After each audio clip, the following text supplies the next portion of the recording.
se fait ça la volonté du divin. Je me mets à l'aise, vous permettez.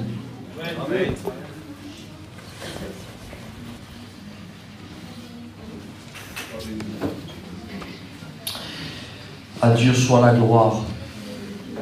Ah, vous pouvez constater, c'est rare de voir un serviteur monter avec une bouteille de coca. Il n'y a pas de whisky dedans, vous inquiétez pas. Non, c'est parce que la plupart des serviteurs de Dieu savent ce que je suis en train de dire, bien sûr, parce qu'on ne dit pas tout non plus. Mais là, je suis obligé de le dire, parce que je viens avec une bouteille de coca. La plupart des serviteurs de Dieu, vous savez, quand on prêche la parole de Dieu, je vous dis la plupart, hein. Après, on s'adapte. Parce que les serviteurs de Dieu, on est un petit peu des ninjas. On s'adapte. On ne mange pas dans la réunion, parce qu'on se sent mieux. Et des fois, il y a une baisse de sucre.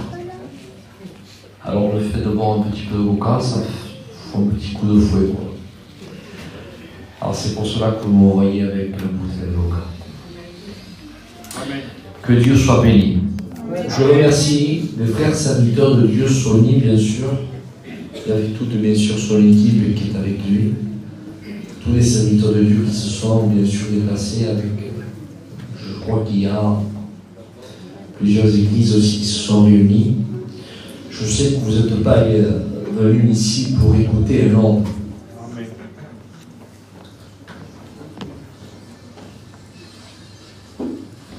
Parce qu'il y a un texte dans la parole de Dieu qui dit « Cessez de vous confier dans l'homme ».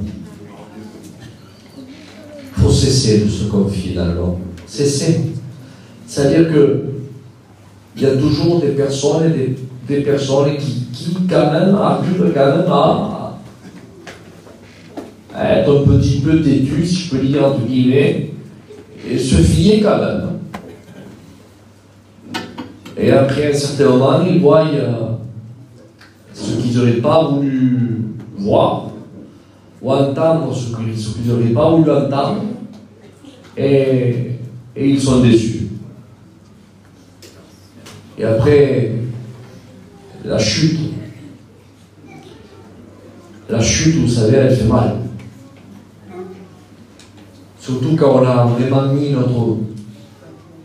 cette affinité, qu'on a partagé des jardins, des petits tiroirs, des jardins secrets, à un certain moment, mais on est déçus. Mais la parole de Dieu, il est écrit dans le livre de Daniel, si ma mémoire est bonne, au chapitre 10.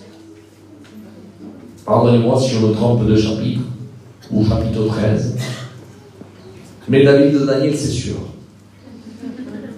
Il dit « Je vais vous annoncer ce qui est écrit dans le livre de la vérité. » Et c'est merveilleux parce que ce livre, qui a plusieurs milliers d'années, nous a déjà prévenus.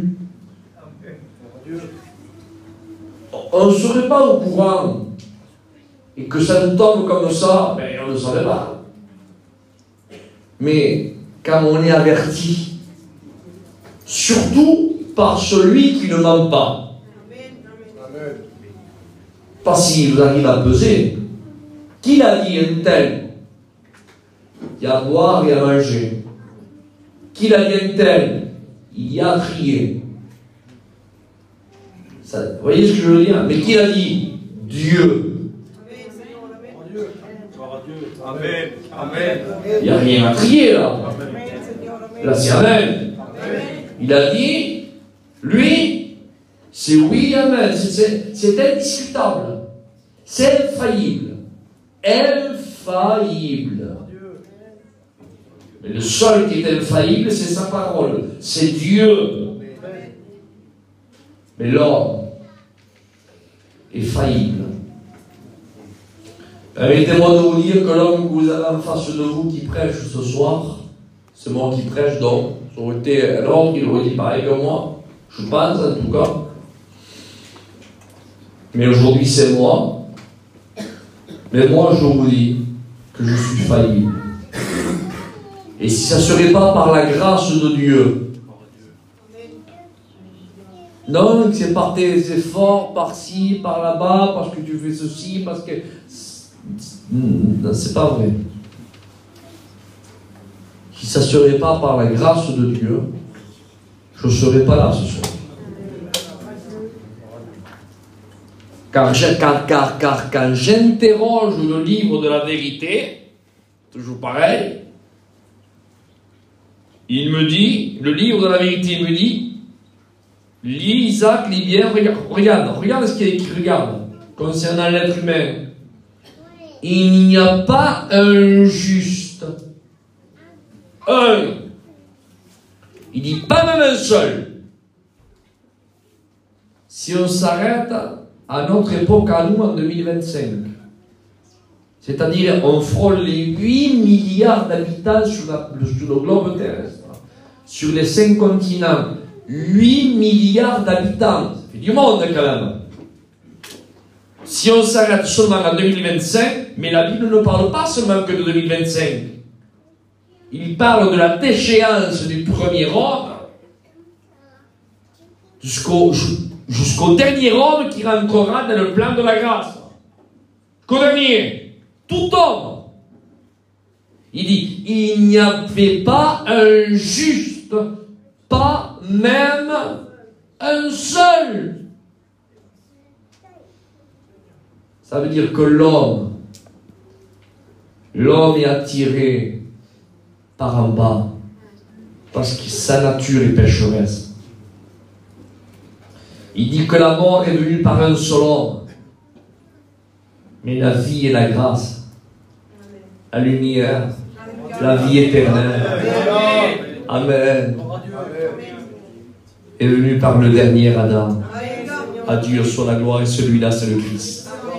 J'aimerais aller très vite ce soir parce que j'aimerais, Amen, encourager ceux et celles que le diable accable. Parce que nous vivons dans une période où j'aimerais dire que le diable est en train d'accabler les personnes et il sait le faire. N'oubliez pas que j'avais dit ça récemment dans une église, j'avais dit ça, si ma mémoire est bonne, il y a 2 semaines de cela, je me trouvais à la région sur la région parisienne, j'avais dit ça, j'avais dit que le premier des chineurs, quand vous savez, quand vous avez vos papiers, on appelle ça le registre des commerces, hein, eh bien, le registre des commerces, parce que on est des commerçants, artisans ou commerçants. Mais le premier mot où vous trouvez le mot commerce, ça se trouve dans la parole de Dieu. Et le premier commerçant, le premier chineur, c'était le diable. Il dit, te voilà tombé du ciel, astre. Il dit, fils de l'aurore. Il dit porteur, lui qui était porteur de lumière, lui qui était revêtu de toutes sortes de perles, de jaspe, de chrysolite, d'ornique, de tout ce qui est, de toutes choses précieuses. Il dit, à cause, il donne le motif, hein, il dit, à cause de la grandeur de ton commerce. C'est marqué comme ça, frères et sœurs. Donc ça dit que le premier des chineurs, c'est lui. Et s'il y a des chineurs parmi nous, ou dans certains départements qu'on dit ça c'est la famille Intel, oh que des chineurs, ça c'est la famille que des chineurs, mais permettez-moi qu'à côté de lui là, à côté de lui, je vais employer un mot très français et je vous en donnerai la signification, je pense que vous allez comprendre. À côté de lui, on est tous des novices, hein. Je sais la parole novice, ça veut dire c'est un débutant. Qui commencent à chiner, des débutants. Comment ils vont faire? Bonjour madame, je suis commerçant, il commence bien le petit. Eh bien, à côté de lui, on est tous des novices, des débutants. À part que lui, il est de nature, aujourd'hui, de nature ténébreuse, mis à part ça, il a 6000 ans d'expérience. savez, les chineurs savent ce que je suis en train de dire. Il y a des maisons que certains chineurs ont ratées. J'ai trop parlé. J'aurais pas dû. Ah, j'ai dit la parole de trop. Ça je te le promets, fallait pas trop parler avec ce gars-là. J'ai trop parlé. C'est bizarre, hein. Fallait faire les choses vite. J'ai trop parlé.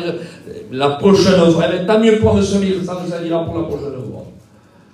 La prochaine fois, vous retournez avec une dame à peu près pareille. Alors là, vous vous rappelez du premier coup. Oh oui, attendez, madame, je veux. Vous voulez voir, vous voulez. Non. Faut faire vite. Parce que vous avez manqué le poisson la première fois, la deuxième fois, vous le ferez. Mais le monsieur, là, il a 6000 ans d'expérience. Qui veut ferrer les âmes. 6000 ans. Cette âme-là, je l'ai manqué à cause de ça. Aïe, aïe, aïe, j'ai trop parlé ou je me suis mal. 6000 ans d'expérience. Je vous promets, croyez-moi, qu'il a du bagot, le monsieur. J'aimerais ouvrir la parole de Dieu avec vous. Alléluia. Et j'aimerais vous montrer la mentalité des personnes qui sont aujourd'hui. Parce que vous le vouliez ou pas, la Bible dit que le monde gît sous la puissance du malin. Si on peut laisser le micro comme ça, ce serait bien. Le monde gît sous la puissance du malin. Le monde. Ça veut dire qu'on ne peut pas voir. Mais il y avait un homme qui était comme ça, qui ne pouvait pas voir, parce qu'il n'avait pas la vision spirituelle, qui était à côté d'un homme de Dieu, Élisée. Et voyant les ennemis, il dit, mais maître, il dit, regarde tout ce qu'il y a autour de nous. Et l'homme de Dieu, lui, étant connecté avec le ciel, il savait qu'il y avait, amen, avec lui, amen, une armée qui était bien plus supérieure. Et il lui dit, Seigneur, ouvre-y les yeux pour qu'il voie. Et Dieu lui a ouvert les yeux, et il a vu des chars avec des anges, amen, qui étaient autour, la Bible dit, autour du prophète Élisée. Je peux ouvrir une parenthèse et la refermer vite fait. Lisez votre Bible, il est écrit autour d'Élisée, hein. Il n'est pas écrit autour d'Israël, hein. Parce que Dieu ne protège pas les titres, hein. Je me sens libre ce soir. Amen. Hein? Ça aurait pu être écrit. Hein? Je me répète. Je vais vous dire ce qui est écrit dans le livre de la vérité. Donc c'est pas Isaac qui parle. C'est le livre de la vérité. Le texte dit dans le livre de la vérité. Lisez-le. Il dit autour d'Israël. Non, faux. Autour d'Élisée. Parce que Dieu n'honore pas Israël, Israël, le peuple de Dieu, le titre est là, oui, mais on peut avoir que le titre, et ne plus correspondre à Dieu. Et Dieu ne défend pas les titres, Dieu, soulignez-le ça, Dieu honore celui qui l'honore. Ah, je crois, j'aurais cru qu'il y aurait un amen un peu plus, avec un peu plus d'enthousiasme pour sa gloire à lui. Dieu honore celui qui l'honore. Amen. Amen. Alléluia. Et quand il ouvrit les yeux, amen, il dit, ils sont plus nombreux, ceux qui sont avec nous, que ceux qui sont contre. Amen. Ça veut dire, frères et sœurs, ce que ça veut dire qu'il y a un monde visible, il y a un monde invisible. Et la Bible dit que le monde gît sous la puissance du malin. Ça veut dire que vous le vouliez ou vous ne le vouliez pas. Si on pourrait voir avec nos yeux le monde invisible, on verrait réellement ce lion qui rôde, comme dira un Pierre 5,8, comme un lion rugissant, cherchant qu'il pourra dévorer. On verrait le diable qui enverrait là les siens pour essayer de détruire, de diviser. D'ailleurs, entre parenthèses, quand il y a des divisions, quand il y a des calomnies, quand il y a tout ce que vous voulez, ça ne vient pas, vous comprenez bien que ça ne vient pas de Dieu. ça vient bien de quelque part, et ce quelque part, c'est l'action des ténèbres, ça, est-ce que vous comprenez ça? S'il y a tout ça, c'est parce que les ténèbres sont en activité, et croyez-moi, ils ne chôment pas.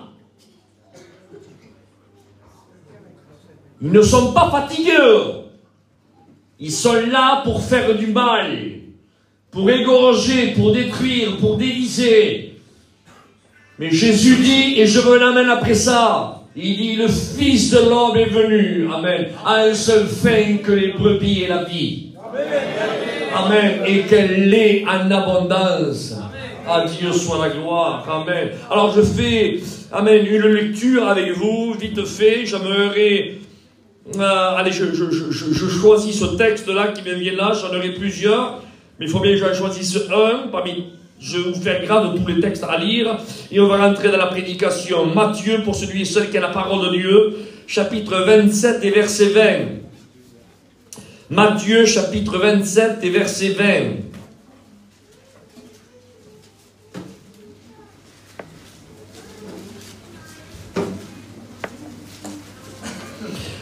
On va commencer même au verset 15.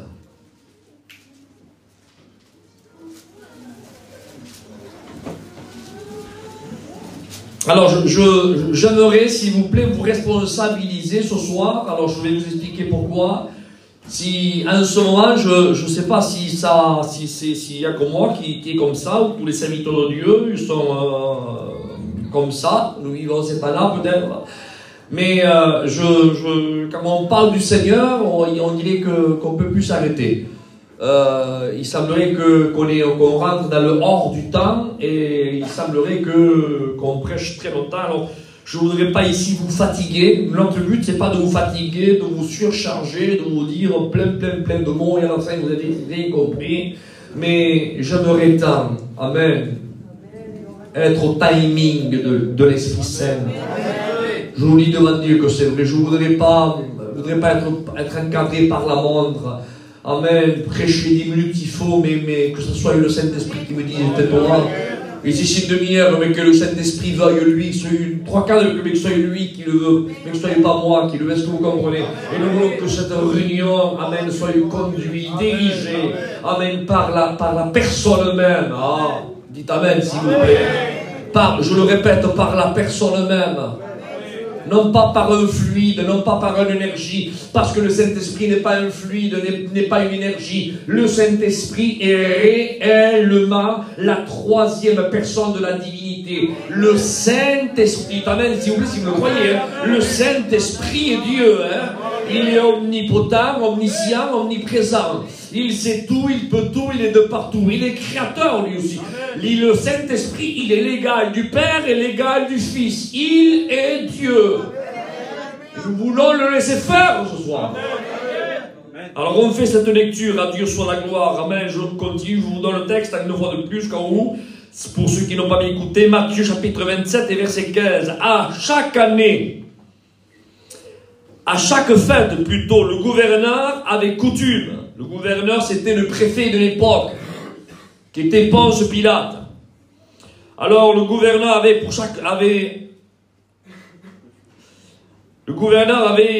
coutume de relâcher un prisonnier, celui que demandait la foule. Ils avaient alors un prisonnier fameux. Oui, parce qu'il y a des prisonniers fameux. La Bible en parle. Nommé Barabbas. Comme ils étaient ensemble, Pilate, verset 17, leur dit, écoutez, hein, il leur donne le choix. Il leur donne le choix.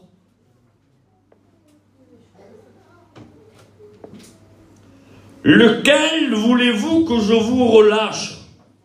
Barabbas ou Jésus, qu'on appelle le Christ? Car il savait, hein, que c'était par envie qu'il l'avait livré. Pendant qu'il s'est siégé au tribunal, sa femme lui fit dire qu'il n'y ait rien entre toi et ce juste, car aujourd'hui j'ai beaucoup souffert en songe à cause de lui. Je peux arrêter la lecture et la reprendre. Je peux ouvrir une petite parenthèse qui me vient à l'esprit, je peux la refermer, vite fait. Hein. Vous imaginez que la femme de Barabbas, hein, c'était une païenne, hein, une non-juive. Hein. Et il y avait des juifs qui étaient là. Il y avait des juifs qui étaient insensibles à l'injustice qui était en train de subir le juste qu'on appelle Jésus. Et il y avait la païenne,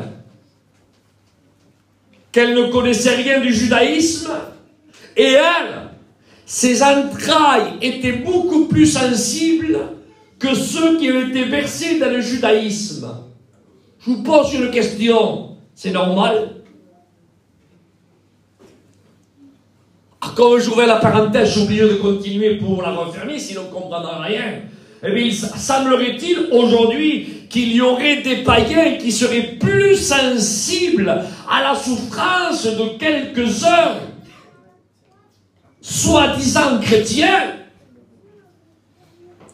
Des païens qui passent, ils disent, pauvrette, on va l'aider. Et des soi-disant chrétiens, et j'arrête ou je continue? Continue. Allez, allons-y, on y met les pieds dedans, tant pis. Et même certains serviteurs de Dieu. Et il passe, et un manque d'insensibilité. Et le païen, il s'est arrêté. Il a porté de l'aide.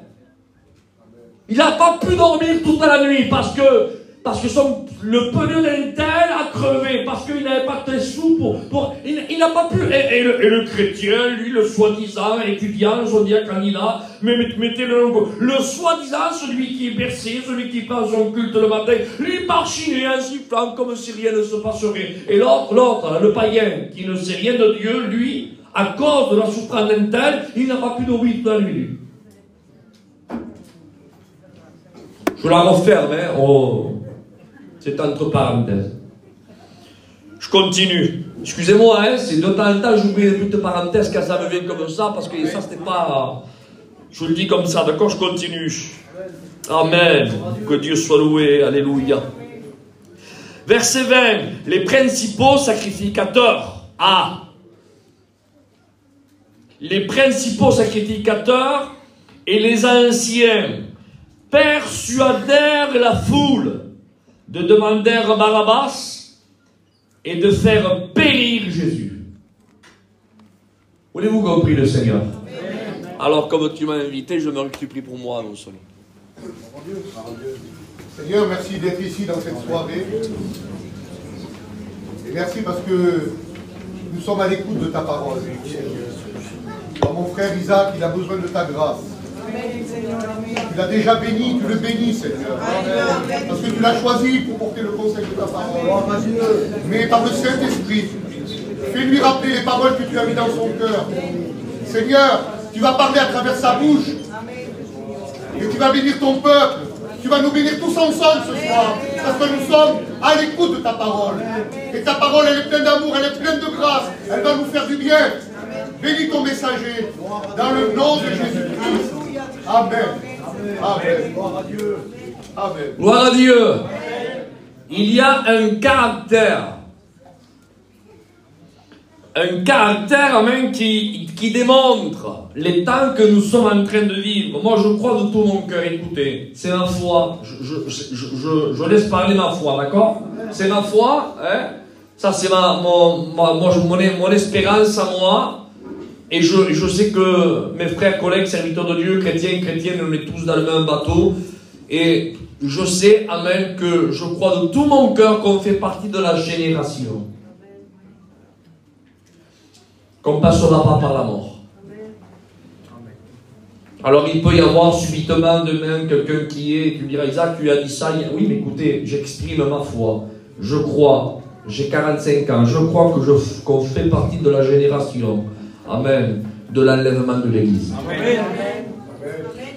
De verdad, je le crois mais de tout mon cœur. Ça peut être cette année, ça peut être à la fin de l'année, ça peut être l'année prochaine, ça peut être l'année suivante, ça peut être dans 2 ans, dans 3 ans. Isaac, tu vas mettre une date? Non, si je mettrai une date, je serai un faux prophète.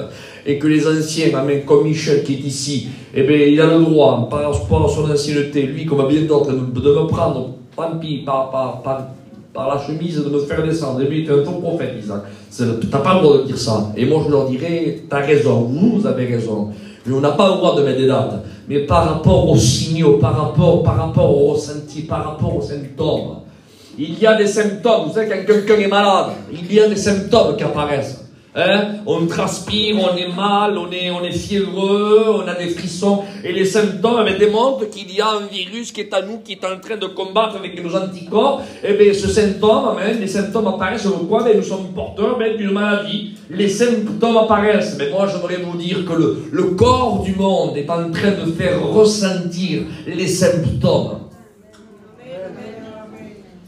Les symptômes, frères et sœurs, amis, comme quoi celui qui doit venir, amen, celui qui doit venir et celui qui l'attend, alléluia, dis amen s'il vous plaît, viendra. Il vient. Peut-être, non, c'est sûr et certain. Il vient, mais chercher qui et quoi? Il vient chercher ceux qui ont lavé leur robe dans le sang de l'agneau. Amen. Ceux, amen, qui ont gardé, alléluia, leurs vêtements blancs. Ceux, amen, que l'huile ne cesse de couler sur sa tête. Ceux qui vivent une vie de sanctification, ceux, amen, qui vivent, amen, sur cette terre, amen, mais qui ne fait pas partie en réalité de cette terre, car Jésus l'a dit, vous êtes dans cette terre, mais vous n'en faites plus partie. Vos noms, nos noms, figurent dans le registre de Dieu. Oh, donne-moi un exemple, Isaac. Vous me voyez à la ville de Dieu ici ce soir, mais si l'équité m'arrête, il verrait Monsieur Castro Isaac, né le 26 février 1981. Vous habitez à Villeneuve-sur-Lot, monsieur. Pourtant, on m'a arrêté ici, mais je ne figure pas au registre de la ville de Dieu. Je figure au registre du Lot-et-Garonne, là-bas, est-ce que vous comprenez? Pourtant, mon corps est là. Et bien, l'église, c'est un petit peu pareil. Nous sommes ici, mais quand, amen, Jésus frappe, amen, dans son registre, est-ce que vous comprenez ça? Amen. Il voit que le nom ne figure pas ici-bas, mais que le nom ne figure pas en enfer, mais que le nom figure dans le ciel.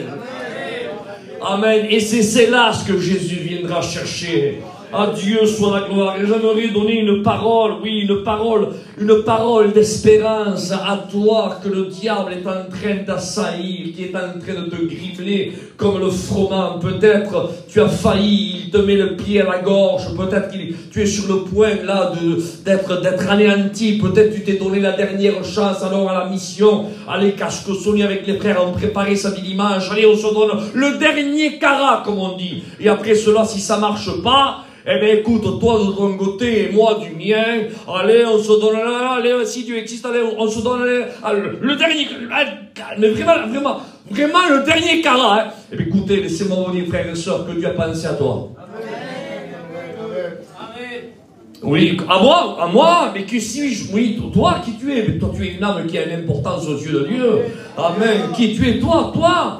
Tu sais pas qui tu es, toi, mais Christ a donné sa vie pour toi. Amen. Non, il a donné pour le monde, amen, il a donné pour toi aussi. Alléluia.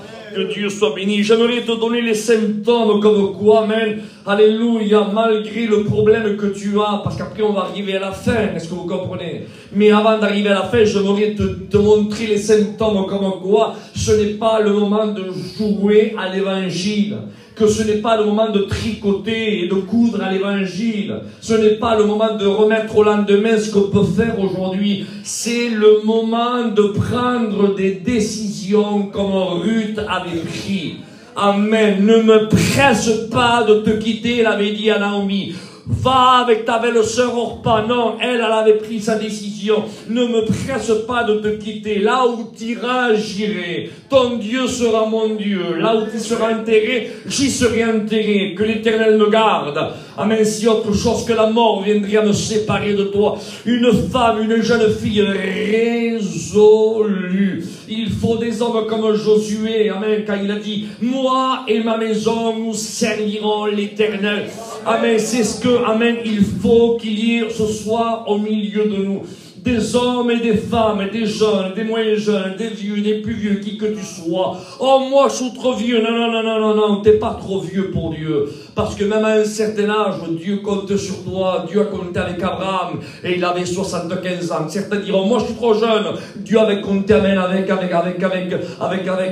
Joseph et il avait 17 ans. Écoute ce que je te dis. Dieu ne regarde pas l'âge. Dieu veut compter avec toi.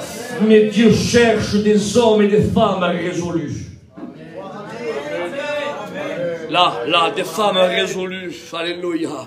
Des hommes et des femmes qui n'ont pas honte de demander pardon. Des hommes et des femmes, amen, qui ne suivent pas je le dis parce que c'est écrit, qui ne suivent pas le mouvement. Parce qu'il y en a comme ça, ils suivent le mouvement. Ça, moi j'appelle ça des personnes qui sont des personnes irrésolues. On dirait que c'est des personnes, des enfants de 5 ans. Qu'est-ce que je fais, papa? Qu'est-ce que je demande? Lequel? Je sais pas, moi, lequel? Quoi?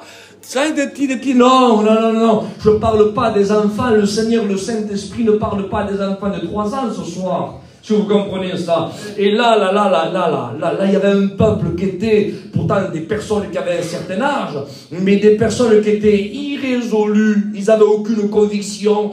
Lequel voulez-vous qu'on relâche? Jésus ou Barabbas? Lequel? Comme la question se poserait. Lequel? Vous ne savez pas lequel? Pourtant, le texte dit que Barabbas était un prisonnier qui était connu. Vous le revoulez en liberté, celui-là, là? Et la Bible dit que la renommée de Jésus, lui, parcourait les villes et les villages. Et quand on compare une renommée avec une autre, ce n'est pas la même, hein? Est-ce que vous comprenez ça? Un meurtrier, un voleur, et la liste est longue. Et quand on compare, frères et sœurs, alléluia, la renommée de Jésus, amen, il rassasiait ceux qui étaient affamés, il les ressuscitait, les morts, purifiait les lépreux, donnait la vue aux aveugles. Écoutez ce que je dis, Seigneur, amen, alléluia, amen. Oui, il remettait sur pied les estropiés, écoutez, amen. Quand il voyait passer des cortèges, là, avec une maman endeuillée, qu'elle avait perdu son unique fils, amen, il arrêtait l'ambiance de mort, il mettait la main là où en touchant le sarcophage, excusez-moi de dire ça, ou le cercueil, pardon de dire ça, quand des mots peut-être choquants, et l'enfant a repris vie. Il s'est mis là devant le tombeau, devant le Béthanie, là-bas, Lazare, amen, et le mort qui sentait déjà, écoutez-moi ce que je vous dis, la Bible déclare, c'est Marthe qui l'a dit, il sent déjà, a repris vie. Écoutez, la renommée n'était pas la même, hein? La question ne se pose même pas. Lequel voulez-vous qu'on vous relâche? Mais il y a des personnes, malheureusement, qui sont irrésolues, ils sont là. Qu'est-ce qu'on fait? On fait quoi? Je ne sais pas, moi. Voyons, on va attendre, voyons ce que fait un tel ou un tel. On va voir si l'autre lève sa main, on va voir si l'autre dit oui à Jésus, on va voir si l'autre se lève à l'appel, on va voir, mais tout dépend. Si les serviteurs, par contre, si les serviteurs de Dieu se lèvent, alors là... Si eux se lèvent, alors là, la question ne se pose même pas, hein. Mais écoutez, que mes paroles ne vous choquent pas, et je me salue vous, moi les frères, hein. Mais il peut y avoir des serviteurs de Dieu mais qui se sont énervés, ils ont péché la veille, hein. Et s'ils se lèvent à l'appel, c'est parce qu'ils ont besoin de demander pardon, ils ont compris le message, hein. Mais c'est pas parce que le serviteur de Dieu a péché qu'il se lève à l'appel que toi tu as besoin de te lever, hein. C'est pas, tu dois pas suivre le rythme d'un tel. Tu es là devant le miroir de la parole de Dieu, amen, et tu vas refléter ton cœur. Est-ce que tu comprends ça? Et tu dois être un homme et une femme résolus. Et bien là, dans l'histoire de la parole, il y avait cette catégorie de personnes là qui étaient irrésolues. Qu'est-ce qu'on fait? On fait quoi? Et les anciens, eux qui étaient un peu plus vicelards, excusez-moi d'employer ce mot, et vicieux parce qu'ils étaient jaloux de lui. Parce qu'à cause de lui, le temple et les synagogues se vidaient. Et à cause de lui, depuis que le jeune rabbin de 30 et quelques années, ce jeune Galiléen, est venu dans la scène là d'Israël, en train de parcourir villes et villages et cantons, eh bien nos noms à nous ne sont plus en haut de l'affiche. C'est le sien qui est en haut. Alors par jalousie, on va leur dire: crucifiez Jésus et relâchez Barabbas.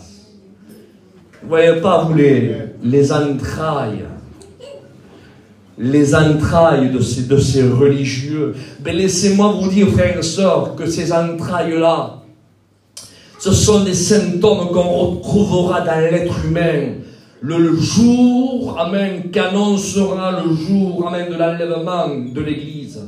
Et tu me diras, c'est écrit où, Isaac? Ah, c'est marqué là, je ne vais pas vous donner détail par détail, parce que sinon il me faudrait, la réunion va doubler jusqu'à 4h du matin, et comme je veux revenir, donc je suis obligé de raccourcir un petit peu.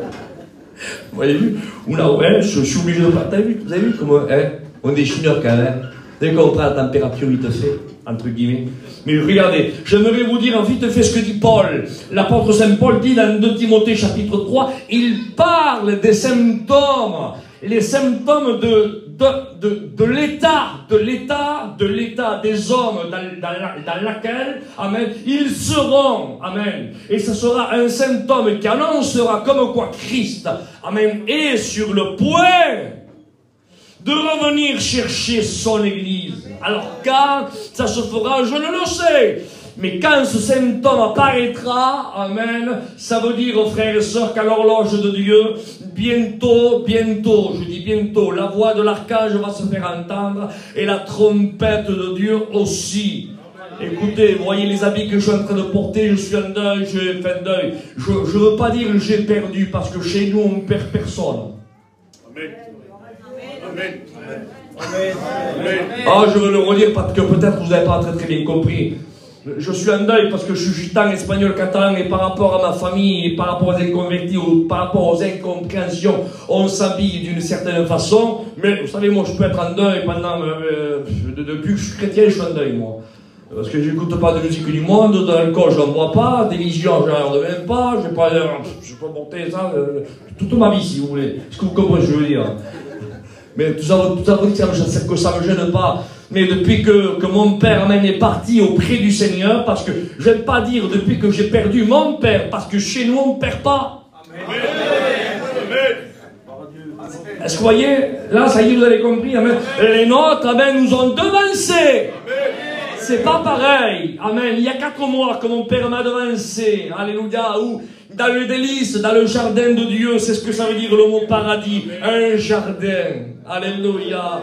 Amen, le jardin de Dieu, la voie de Dieu, parcourir la voie du jardin, c'est la même définition, amen, que le jardin d'Éden, où Dieu parlait avec Adam, amen. Croyez-moi, là-bas, les nôtres ne sont pas, vous savez, là-bas, comme ça, inertes, et ils ne se reposent pas, vous savez, là-bas, en train de dormir, en attendant, amen.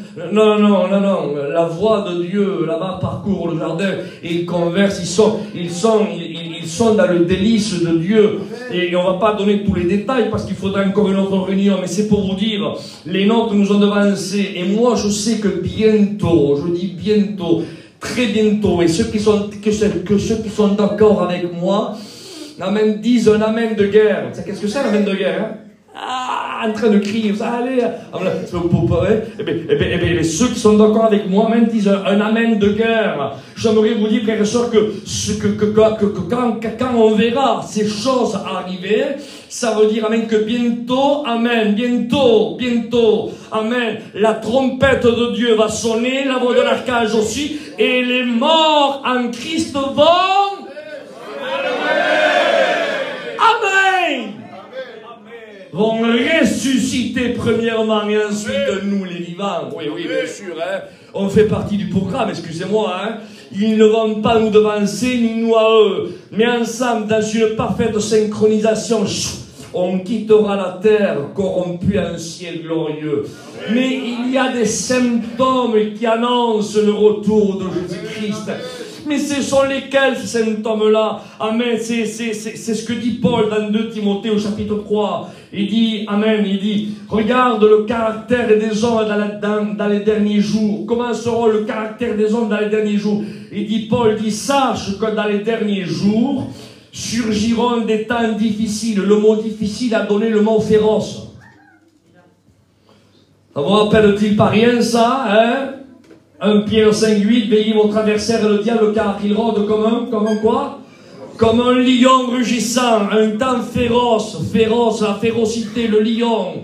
Nous sommes dans son temps à lui, là il cherche des proies, non pas pour arracher un doigt, une main ou un bras, mais il veut te dévorer entièrement, à toi, à ton épouse, à tes enfants, à tes petits-enfants, à tes beaux-frères, à tes belles-sœurs, à tes parents, à ta maman. Il n'a pas de pitié. Vous savez, à un certain moment, ce mot-là, c'est bon. Vous voyez ce petit truc-là, le diable, il ne peut pas. Car Jésus a dit, il dit, Satan, il dit, il n'a rien en moi. Et ce petit truc de dire, il me fait de la peine, ce petit truc-là, le diable ne le connaît même pas. Je peux vous dire quelque chose, amen, et j'aimerais que vous le captiez, Seigneur. Amen. Vous avez vu l'attaque, pour vous prouver, je vais vous prouver, j'arriverai à le lire, j'arriverai pas à le lire, Seigneur. Je ne sais pas quelle heure elle va terminer à le lire, mais c'est pour vous dire, amen, écoutez, j'aime les imprévus de Dieu. Voilà, les imprévus de Dieu sont bons. Hein? Vous voyez, c'est pour vous prouver, amen, comme quoi le diable ne connaît pas l'amour et le mot poubret, sinda ou agneau, ou ce petit remords là, comme lui, il ne le connaît pas, je vais vous le prouver avec un texte biblique. Il vaut mieux que la Bible vous le dise que moi, non? Vous voyez pas, vous regardez l'ignorance. L'ignorance, comme quoi il est complètement déconnecté de l'amour. Pour vous prouver, hein. Rappelez-vous avec l'attaque de Job. Quelle a été la première attaque de Job? Vous la connaissez, les lecteurs de la parole de Dieu? Je vais vous le rappeler. Il avait 7000 brebis, 3000 chameaux, 500 paires de bœufs, 500 ânesses, un grand nombre de serviteurs. Il avait 7 garçons et 3 filles. Il a 3 attaques. La première attaque, c'est laquelle? Bon, allez, je vais vous le dire pour gagner du temps. Le diable lui enlève ses 7 garçons et ses 3 filles. Ses 10 enfants. Et Job, une fois qu'on lui enlève ses 10 enfants, Job reste toujours debout. Il ne fléchit pas. Pour prouver comme quoi le diable, lui, il est complètement déconnecté de l'amour, il revient vers Dieu. Il dit maintenant, pratique son bétail, tu verras, il te reniera. Mais si Dieu aurait pu y parler, il aurait dit, pauvre fou que tu es. Si avec ses propres enfants, il ne m'a pas renié, comment veux-tu qu'il me renie si tu lui enlèves quelques ânes, quelques bœufs, quelques chameaux, et même que tu y mettes une maladie avec sa peau. Maintenant qu'il m'a résisté avec ses 10 enfants qu'il a mis sous terre, mais tu peux lui envoyer le tsunami des tsunamis. À celui-là, là, personne ne le fera fléchir. Mais comme le diable, lui, ne connaît pas, il ne sait pas. Tu sais pourquoi il ne sait pas? Parce qu'il ne sait pas qu'est-ce que c'est. Il ne sait pas qu'est-ce que c'est d'enfanter. Il ne connaît pas l'amour d'un fils. Il ne sait rien de l'amour. Et comme il ne sait rien de l'amour, alors c'est toujours avec vice. Est-ce que vous comprenez ça? Toujours avec vice. Eh bien, je reviens à ce que je disais. Il rôde comme un lion cherchant qu'il pourra dévorer. Si tu le laisses rentrer, il rentre, il te dévore, toi, tes enfants, tes petits-enfants. Il y a un certain moment, ce mot pauvrette, ça va maintenant, là c'est fait. Il ne le connaît pas. Jusqu'au dernier, il essaiera de tout détruire. Alors je reviens. Paul dit, il y aura des temps difficiles. Un des signes annonciateurs du retour de Jésus. Écoutez, des temps difficiles. Écoutez, il dit, car les hommes Excusez-moi, mesdames, mais vos noms figurent aussi à l'intérieur. Hein, parce que vous êtes aussi des humains, mais vous n'êtes pas des extraterrestres. Il dit, car les hommes seront. Alors moi, je dis pas, je fais pas le procès, là, hein. Moi, je sais que vous avez l'habitude sûrement de voyager, partir en mission, à droite, à gauche, et moi, je fais que lire le livre de la vérité. Paul dit, il dit, car les hommes seront, verset 2, du deuxième livre de Timothée, au chapitre 3, verset, les hommes seront égoïstes. On ne comprend pas très bien ce mot égoïste. Le mot égoïste, je ne vais pas vous faire voilà, tout le cours du grec, je l'ai marqué en grec, mais ça veut dire même trop absorbé par son propre intérêt. Ah, il y aura des gens comme ça, Paul. Donc, un des signes annonciateurs de Jésus, ça veut dire qu'il y aura des gens qui seront trop absorbés, amen, par leur propre intérêt. Ils ne regarderont plus l'intérêt de leur prochain, mais leur propre intérêt à eux. Je suis en train de voir aujourd'hui, là, quelque chose. Et j'ai peur, tant pis même que ça enregistré, tant pis, je le dis quand même. Même si cette famille-là l'écoute, c'est pas grave, je le dis, je ne prends pas référence, je ne donne pas de nom ni de prénom. On est en train, là aujourd'hui, de voir un fils, des fils, avec un père, qui sont en train de se tirailler au milieu de notre peuple pour l'héritage du père. Le père est toujours vivant. Le père, lui, ne veut pas céder les parts. Parce qu'il dit, je suis là, moi. Mais il a presque 80 ans. Il y a un certain moment, 80 ans. Imaginez. Mais lui, dans sa tête, il croit vivant. Dans sa tête, hein, il croit qu'il a 38 ans. Alors, il y a des conflits, il y a ci, il y a de là, mais on dit, et on se regarde, nous, de loin, et on dit, mais c'est pas possible qu'au milieu de notre peuple, il existe.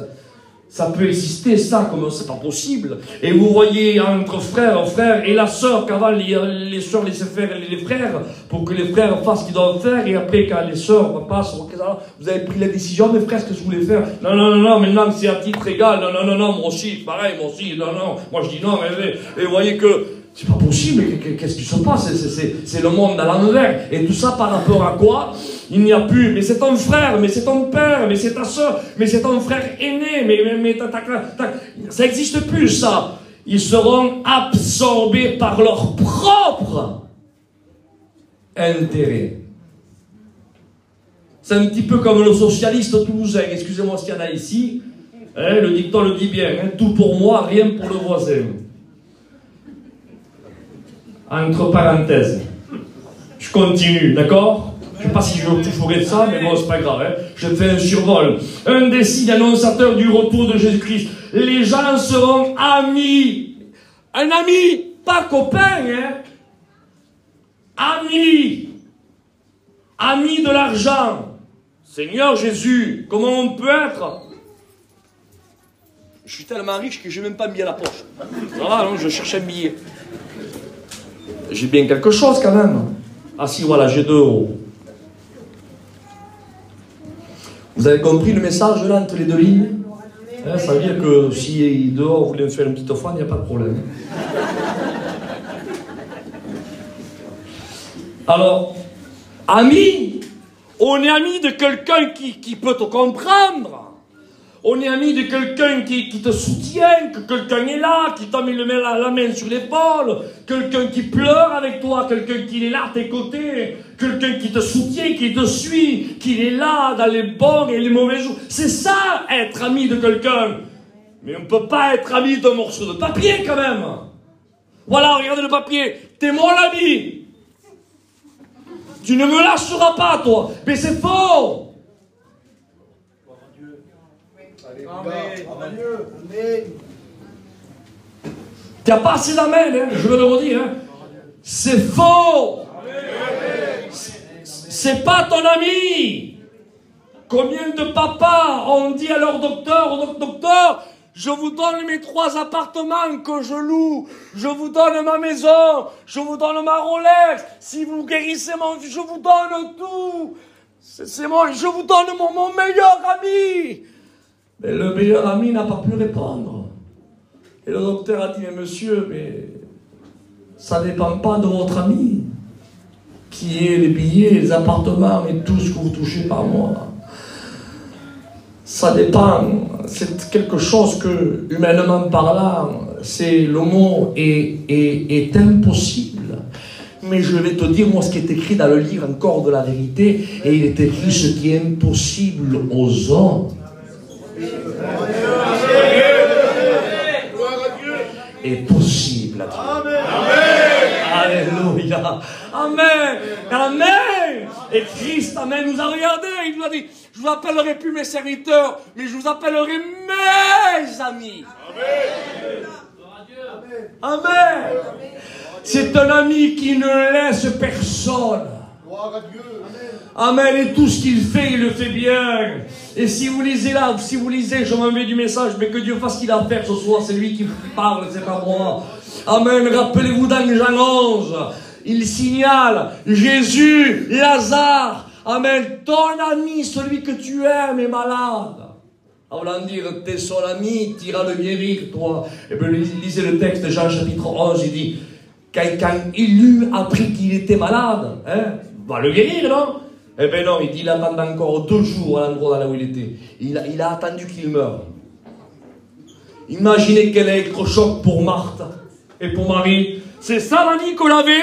Chaque fois qu'il venait, on lui donnait les meilleurs plats. Chaque fois, on l'a vu faire ça. Il s'arrêtait toujours chez nous. C'est ça l'ami. On l'a envoyé dire que Lazare, là, avec qui était des heures et des heures en train de parler, qu'il disait qu'il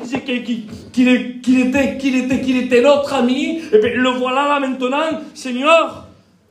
Il n'est même pas venu. Il a attendu que la mort s'accapare de lui pendant plusieurs jours.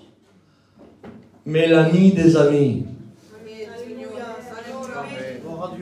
n'oublie personne. Amen. Il dit allons-y maintenant, on y va.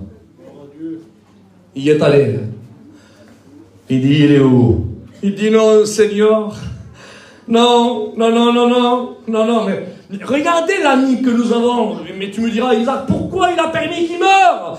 Jésus le dit, il dit, car cette maladie n'est pas pour le monde. Ah non? Elle est pour quoi alors? Elle est pour la gloire de Dieu. Amen. Et laissez-moi, permettez-moi de vous donner un deuxième point pour vous prouver l'intelligence de cet architecte. Donnons-lui notre cœur, notre vie. Faisons-lui confiance. Amen. C'est un ami qui ne déçoit personne. Est-ce que vous comprenez ça? Il ne déçoit personne à un tel point. Écoutez ce que je dis. Amen. Regardez si lui c'est un bon pêcheur d'âme. Amen, que tant que Lazare était vivant, Marthe, elle s'occupait à quoi, elle? À quoi? Aux tâches ménagères. Et Marie, elle était où, elle? À ses pieds. Mais quand Lazare est mort, qui c'est qui est venu aller chercher Jésus? Marthe. Marthe avec Jésus. Voyez-vous, frère et sœurs, on peut dire amen, on peut spiritualiser le texte amen, en disant, tant que Lazare était vivant, Marthe, elle ne s'occupait pas trop de Jésus, mais quand Lazare est mort, la Marthe est venue au pied de Jésus. Ça veut dire, frère et sœurs, que Jésus a permis, amen, que Lazare meure, pour que, alléluia, cette maladie, amen, glorifie le roi des rois et le seigneur des seigneurs, mais à un seul fin aussi, amen, de pécher et de récupérer, amen, en même temps, Marthe. Ça veut dire que des fois, on ne sait pas pourquoi un tel passe par le deuil, un tel passe par ceci, pourquoi Dieu ne guérit pas un tel. Nous, on ne le comprend pas, mais à travers cette épreuve-là, on voit que tel foyer sont donnés à Dieu. Les rétrogrades reviennent. On ne comprend pas, nous. On ne comprend rien. Oui, mais ce qu'on ne comprend pas, nous, lui, le comprend. C'est le véritable ami. À Dieu soit la gloire. Oui, je passe vite parce qu'il faut que j'aille un point essentiel. Les gens seront hautains. Un symptôme qui apparaît. Les gens seront hautains. Mais que veut dire le mot hautain? Le mot hautain veut dire, amen, se mettre au-dessus des autres. Je me suis un tel, moi. Moi, je sors de la famille. Mon nom est un tel. On est des monsieur un tel. Être au-dessus des autres. Traiter les autres avec mépris. Faire briller. Faire briller. On va mettre plein la vue. Achète ça, mon fils. Et des parents chrétiens, vous avez vu ça, vous. Pardon pour ceux qui portent du deuil. Amen. Quand tu sors avec quelqu'un, mon fils, hein, surtout, reste pas le dernier. Hein, et que ce soit toi le dernier qui figure acheter la bouteille. Hein. Et prends pas, hein, parce que mon père était comme ça, on est comme ça, ils nous connaissent ici, on est connus. Il y a plus de 80 ans qu'on est dans le coin. Tu sors, et il faut que le nom soit au-dessus des autres noms. Hein. C'est ça c'est là. Ça c'est le mot hautain qui apparaît. Traiter avec mépris, mépriser les autres, faire briller, porter à la vue. Amen. Apprendre à être vu, exposer à la vue, frapper les regards. C'est ce que veut dire le mot hauteur. Et Paul dit, dans les derniers jours, il y aura des temps difficiles, des temps qui annonceront le retour de Jésus-Christ. Ça, c'est les symptômes, frères et sœurs. Excusez-moi de l'expression, je vais prendre un exemple que je ne devrais pas prendre. Parce que je suis espagnol d'un côté, catalan de l'autre, yéniche du côté de ma grand-mère, donc je suis un sang mêlé, quoi. Mais je sais qu'il y a des mots qui sont choquants parmi notre peuple. Mais on ne peut pas être plus propre et plus sain et plus transparent que le langage biblique. Est-ce que vous comprenez ça? Excusez-moi de l'expression, pardon de dire ça, je me mets à genoux si vous voulez, mais quand une maman ne ressent pas de douleur, c'est parce que, amen, le rendez-vous de l'enfant n'est pas encore là. Est-ce que vous comprenez ce que je veux dire? Mais quand la maman, elle le sait, elle dit « Amène-moi à l'hôpital », et l'autre il ne comprend pas, mais pourquoi « Amène-moi à l'hôpital », je te dis, amène, parce qu'il sait que, pourtant l'enfant n'est pas là, mais il sait que dans pas longtemps, amen, ce qui doit arriver va venir. Pardon de l'expression, eh bien, le monde, l'église, j'aimerais imaginer ça comme ça, moi, avec mes mots gitans de Rabouin, si vous comprenez, hein. J'aimerais, vous me permettez d'être moi, hein, vous me permettez, hein.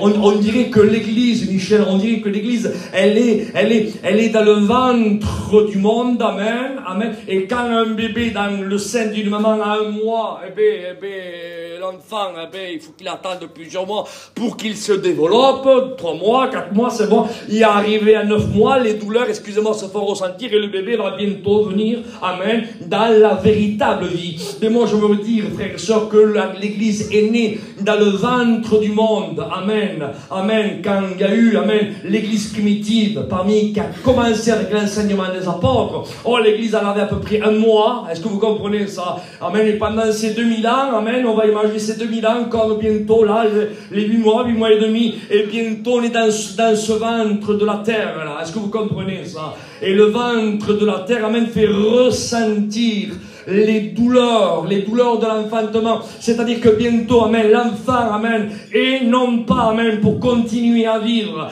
dans le ventre, amen, du monde, mais est pour vivre dans la véritable vie qui est le ciel.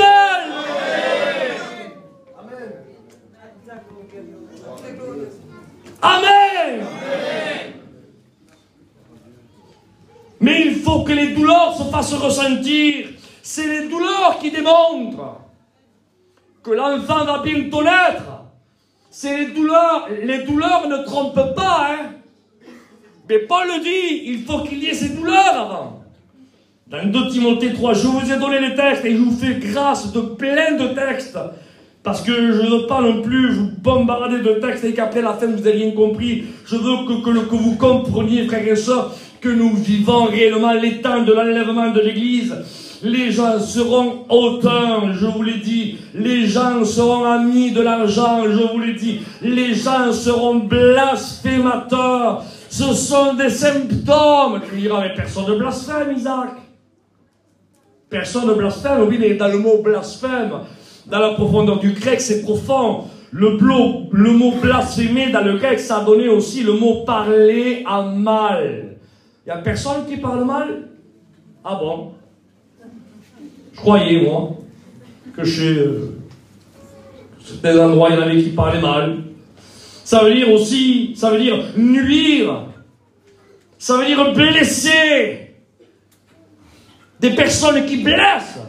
Non pas en frappant, mais avec des mots ciblés, des flèches qu'ils ont pris de leur carquois, qu'ils ont pris leur arc, ils ont employé le mot qu'il fallait au moment qu'il fallait, et ils ont visé la plaie qu'il fallait.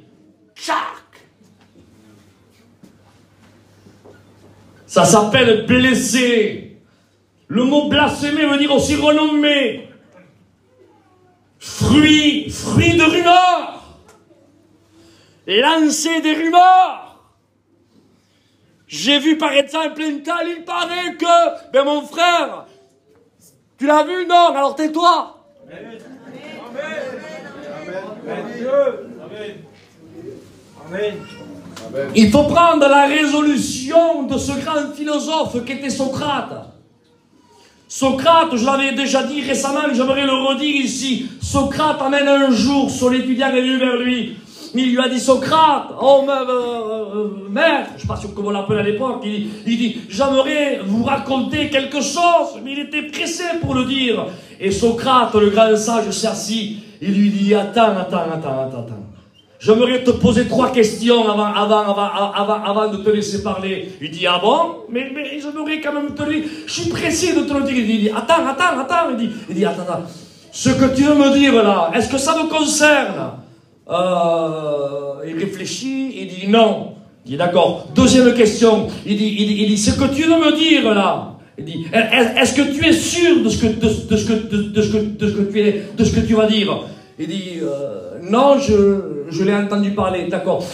Troisième question, dis-moi, est-ce que ce que tu veux me dire là, est-ce qu'il y a un bénéfice pour moi, pour ma vie? Il dit non. Il dit alors je comprends pas pourquoi tu es pressé à me dire quelque chose que tu n'es pas sûr, amen, de la chose qui est arrivée parce que tu n'as pas été témoin, que ça me concerne pas et que ça va pas me faire du bien. Et Socrate lui a dit, écoute, garde-le pour toi, ça ne m'intéresse pas. Amen. Mais il faudrait que nous, amen, ça se passe un petit peu pareil chez nous.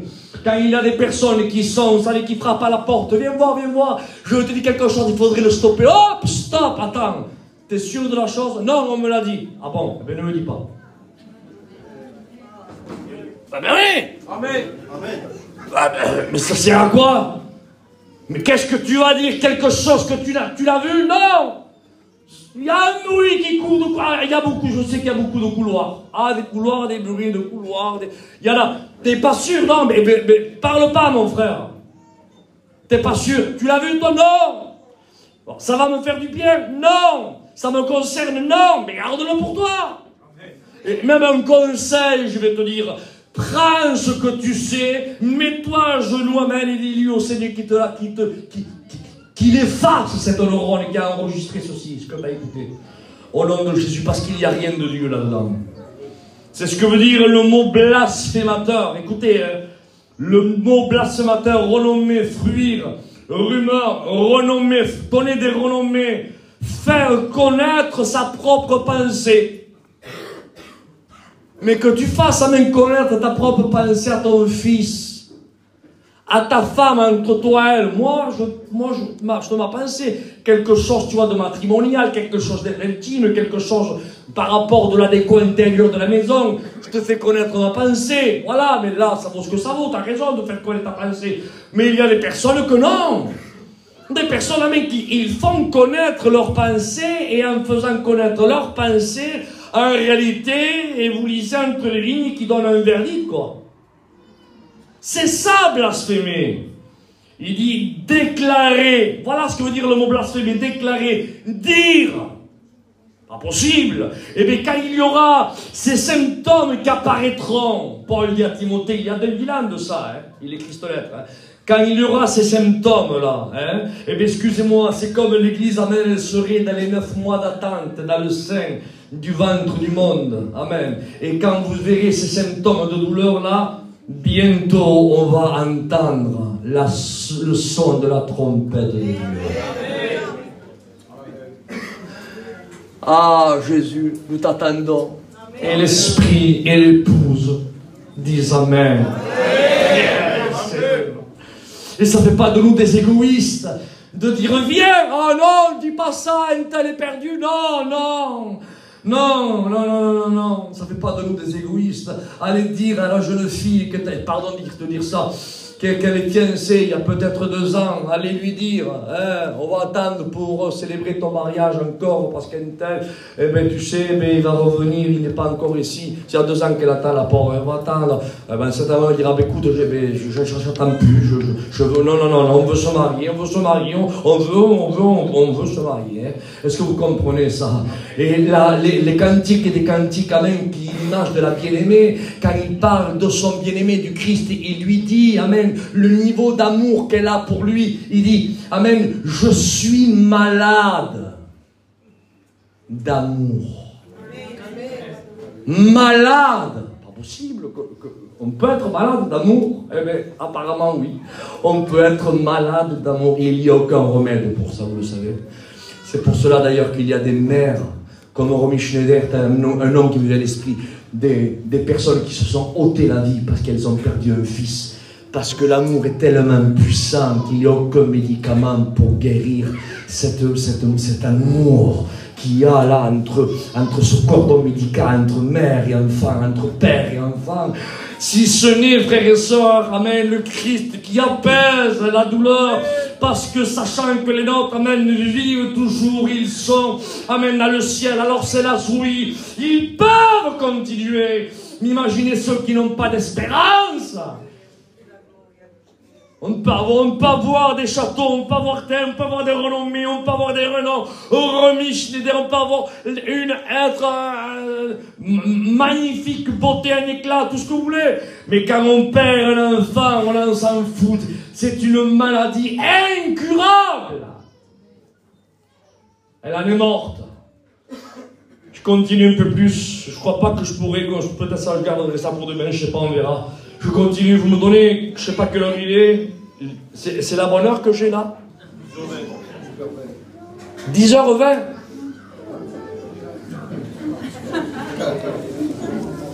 Amen, gloire à Dieu. Amen.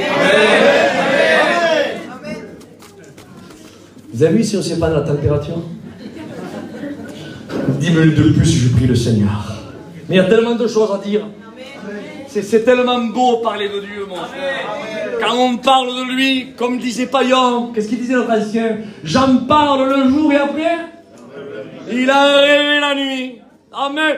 Parler de lui, bon, on n'arrêterait plus, Seigneur, de parler de lui. Il y en a que du matin au soir. Hein? Il y en a qui disent, elle est longue à la réunion. Hein? Et toi, t'es pas longue, toi, sur le bon coin tous les jours. Et tac! Ça s'appelle une flèche sortie du carquois au style gitan, vous savez. Tac! En plein de la faille. Tu verras après, personne n'osera dire, elle était longue la réunion. Hein. Même qu'il n'y ait personne derrière là. Non, je trouve que c'est pas long, moi.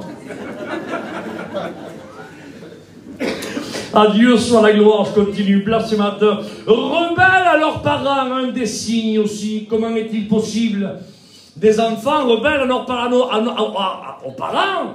Ben écoutez, il y a ici des vieux parents, hein. C'est pas que je veux vous vieillir. Les mamans et les papas. C'est pas mon but. Mais si on fait une comparaison avec votre époque et la nôtre, on est obligé de dire que c'est pas la même époque. Écoutez, je vais me mettre moi dans le lot. Et je suis pas si vieux que ça, j'ai 45 ans. J'ai 45 ans, écoutez, devant mon frère, qui m'enlève 2 ans et demi. À mon époque, je parle. Hein. Je parle, il y a presque, ça frôle presque les 30 ans de ça. Hein. Donc je parle pas de non plus de 5 ans. Hein. 30 ans de ça. Il m'enlève 2 ans et demi, je ne fumais pas devant lui. 2 ans et demi. Mon père avait 50 ans et il ne fumait pas devant mon grand-père. Quand mon père me disait à 17 ans, Isaac, à 10 heures ici, je vous le promets devant le ciel. Quand je regardais l'heure avec mon frère, je lui disais, il est 10h30. Je lui dis, on est mort. Il y avait comme un saint respect. Je sais qu'il n'allait pas me tuer, c'était mon père, est-ce que vous comprenez? Je savais qu'il n'allait pas prendre le coup de fusil. Mais il y avait comme un saint respect, il y avait comme une crainte. Il y avait comme, je ne sais pas, c'est-à-dire, il y avait une autre assise, Et quand vous voyez aujourd'hui les enfants d'aujourd'hui, il n'y a plus, excusez-moi de dire ça, et je ne suis pas ici pour froisser les jeunes, mais il n'y a plus de respect en quoi que ce soit. Je dis bien en quoi que ce soit, il n'y a plus de respect.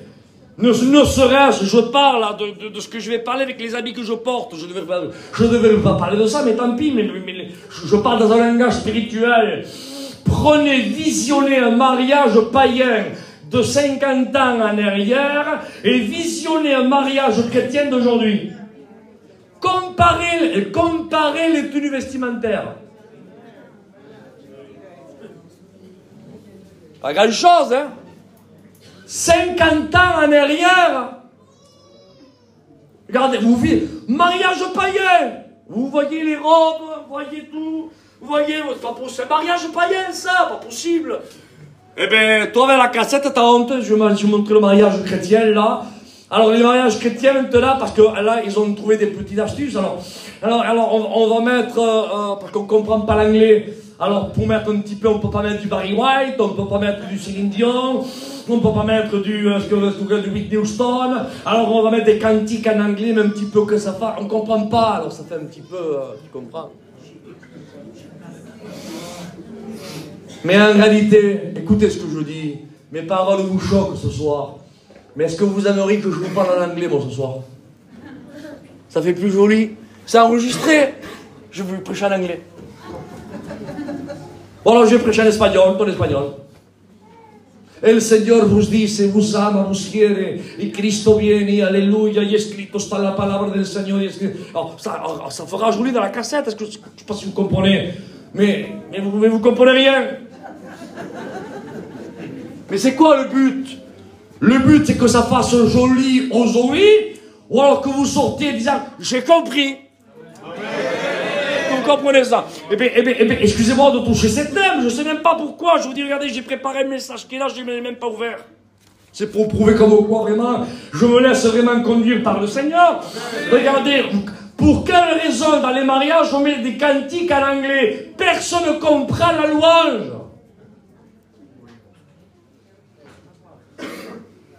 Mais c'est un cantique, mais je sais pas mon frère, c'est un cantique. Moi je veux cantique, mais je veux entendre la louange, comme quoi il glorifie Dieu. Je t'adore, oh Dieu, je t'exalte, oh Dieu, je te glorifie, oh Dieu. Mais on n'est pas là pour faire beau. On est là pour adorer, glorifier Dieu. Rebelles à leurs parents. L'anglais, ça me fait... Je vous fais rire, mais tant pis. Vous riez pas, hein?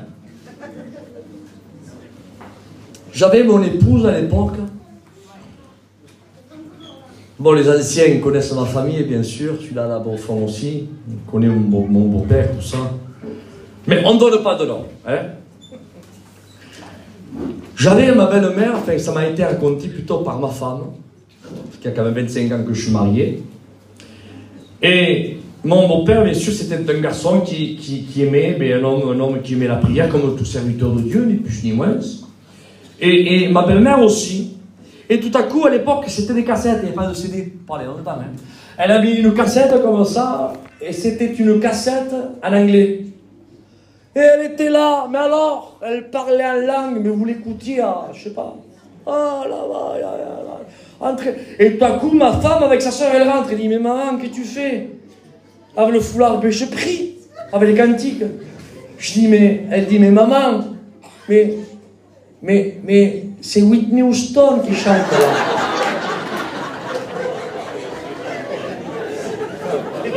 C'est pas des cantiques. Mais elle avec tout son cœur. Comme dans sa caravane, il n'y avait que des cantiques. Il n'y avait que des cassettes de cantiques. Donc elle s'est dit, elle, la cassette qui est là, c'est une cassette de cantiques, si vous comprenez. Simple, avec un cœur honnête. Elle ne comprenait pas. Mais par rapport à la berceuse de la mélodie, ben elle croyait que c'était un cantique. Mais attention, elle pleurait, mais... C'était pas pour rigoler, hein. Elle était vraiment communiant avec Dieu, hein. Je vous promets que ce n'est pas le cantique qui transmettait le Saint-Esprit. Hein. Tout ça pour vous dire, il faut qu'on comprenne. Mais quand on voit aujourd'hui rebelles à leurs parents, rebelles, mais quand on voit une rébellion extra, on a beau leur dire non, parle, chante, petit oiseau, comme disait le film. Oui, vas-y. Va pas là-bas, mais oui, vas-y. Aujourd'hui, ils sont capables, nos jeunes, hein. Seigneur, je pense que je vais me faire lapider. Sont capables aujourd'hui, vous imaginez l'audace. Je ne sais pas si je le dis, Seigneur. Amen. L'autre fois, j'ai vu dans des snaps, là, dans des trucs de je ne sais pas comment ça s'appelle, ça, là, des trucs vidéo, là, la sœur d'un chrétien, mais une jeune fille, hein, pas avec son époux, hein, jeune fille. Elle a fait une bande de copines, de 3 ou 4 jeunes filles, de 5, de 6, de 7 ou 8 jeunes filles, et elles sont parties dans une île. Entre jeunes filles. C'est normal. Bah oui, il ne faut pas être arriéré. Hein.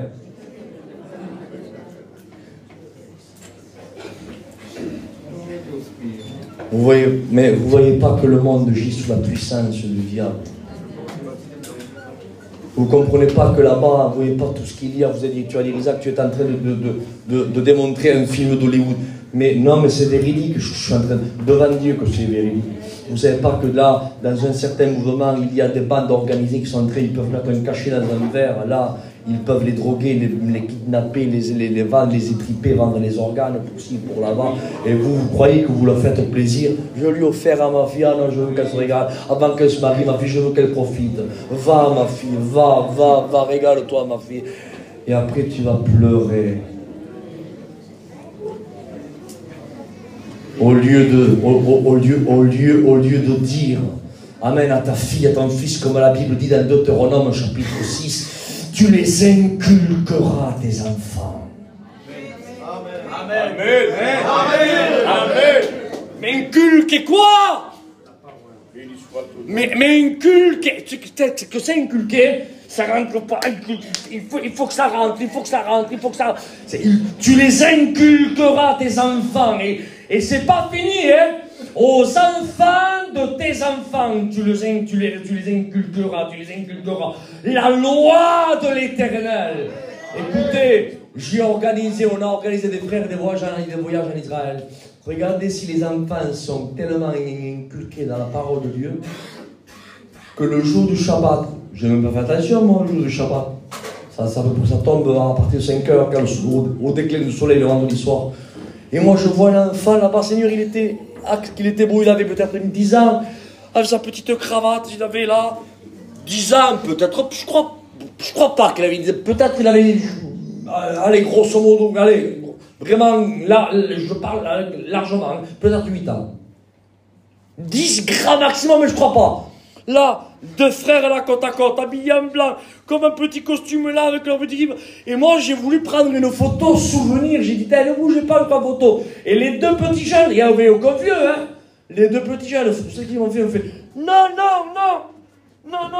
pas le droit. Shabbat, pas le droit. Je suis resté avec le téléphone, je suis resté comme ça.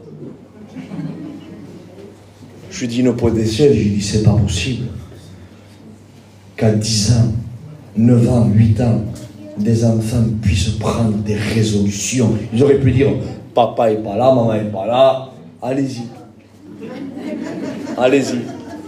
Je sais pas, non, c'est baigné. Ils sont baignés dans la parole de Dieu. Depuis le berceau, ils sont baignés. Est-ce que vous comprenez ça? Alléluia. Rebelles à leurs parents. Et c'est ce qui se passe. Rebelles à leurs... Tu me diras, qu'est-ce que ça veut dire? Rebelles à leurs parents. Ça veut dire désobéissance.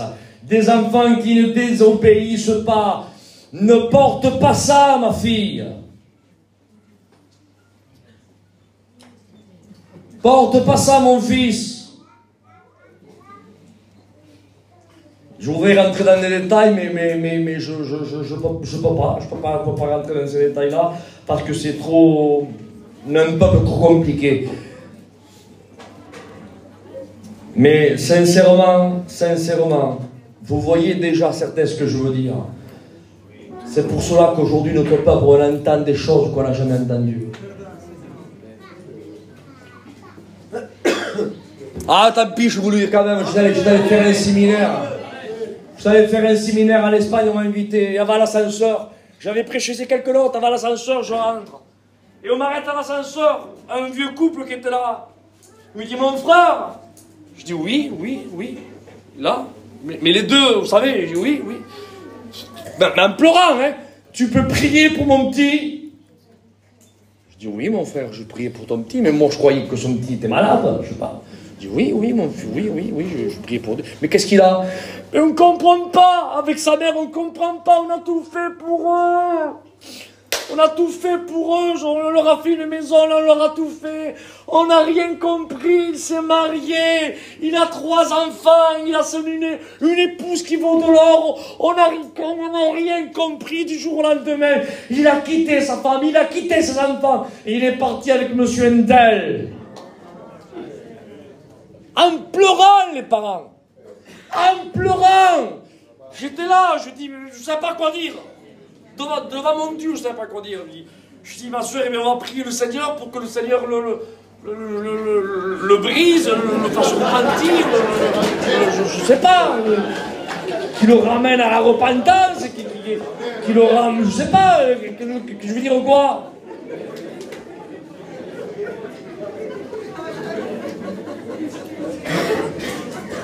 J'avais dit brise un petit peu dans les deux sens du terme, vous savez.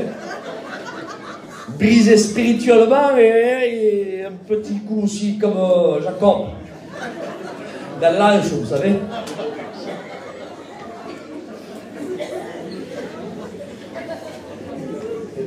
Un peu plus loin. Avant de prendre l'ascenseur toujours. Hein. Et comme le message là, pareil. Je voulais vous transmettre le message, mais je ne l'ai pas ouvert encore. Pareil, avant de prendre encore l'ascenseur, hein, je rappuie sur le bouton. Un autre foyer vient. Je dis, Seigneur, je ne monterai pas l'étage. Je vais prendre l'escalier, tu vois. Un autre couple, parce que c'était un escalier qui était, c'était un bouillabra qui était un petit peu caché là-bas. Alors ils avaient un peu plus de liberté, ils avaient l'âge. Il dit, en pleurant, toujours aussi en pleurant, il dit, mon frère, tu peux prier pour ma fille cette fois. Pourquoi? Je ne croyais pas que... Voilà, je croyais qu'elle était malade. Exactement le même problème. Mais les parents brisés, complètement brisés. Écoutez ce que je vous dis. Au nom du Seigneur, Père, Mère, j'aimerais vous exhorter ce soir. Vous m'avez invité pour faire la réunion. Amen. Alors, j'aimerais me sentir dans la liberté pour vous exhorter, malgré que vos serviteurs de Dieu le font. Mais j'aimerais être, amen, un marteau qui fout un coup de plus dans le clou, si vous préférez. Au nom de Jésus, faites attention à ce que vous donnez à vos enfants avec les cellulaires. Amen. Avec les téléphones où vous croyez leur donner un lingot d'or. Vous leur donnez du venin, mes frères et sœurs. Non, Miro, non. Non, mon fils, non. Ma fille, non. Non, ton fils, non. Ton fils, rappelle-toi quand toi tu avais son âge, les pensées que tu avais. Ah oui, mais moi j'étais à part. Mais, non, mais ton fils maintenant, au même âge que toi t'avais, quand toi, apparemment, équivalent, hein, ses pensées à lui sont multipliées en 10, multipliées par 4. À l'époque où nous vivons aujourd'hui. Ouais, mais ma fille, non, parce que... Quoi? Le diable parle. Il parle. Il lui dit, il ose Parlez à l'oreille de Pierre. Dis-lui qu'il ne monte pas à Jérusalem. Ne va pas à Jérusalem. Et Jésus dit, arrière de moi, Satan. Il parle. Est-ce que vous comprenez ça? Et quand vos enfants sont tout seuls dans la nuit, quand personne, quand il n'y a aucun regard pour les regarder qui sont là, et qui sont là, croyez-vous que le diable, il n'y a pas un petit mauvais esprit qui a été mandaté par le capitaine, là, des mauvais esprits qui est Satan? Va lui insouffler, va envoyer une petite flèche, fais-lui passer là une petite image dans son esprit, fais-lui passer un petit quelque chose là, en plus elle a le haut débit, vas-y, et une fois, et deux fois, et trois fois. Et après les parents disent, mon Soli, mon petit ne veut rien savoir à la réunion, ma petite ne veut rien savoir à la réunion. Je sais pas, quand on leur parle de Dieu, ils sont rebelles. Je sais pas, je peux même pas parler avec eux. Ils mangent même plus à table avec nous. Ils sont là. Parce qu'ils sont sous une influence ténébreuse. Et à cause de qui? Ah, on va trouver le fautif. Allez, on va le trouver, allez, on va le trouver. Allez, c'est des mauvais serviteurs de Dieu. Allez, on est tous des mauvais pasteurs. Ouais, parce qu'on ne s'occupe pas assez des jeunes. Et c'est vrai, donc il faut un bouc émissaire, donc voilà, il faut s'occuper plus des jeunes, c'est un bouffon. Oui, mais ma soeur, mon frère, si vous voulez nous aider pour vos jeunes, si vos enfants vous demandent un bonbon, ne leur donnez pas un serpent. Parce que le petit serpent qui est inoffensif, il va grandir. Il va lui piquer. Il va lui injecter son venin. Et après, votre fils et votre fille, allez les récupérer.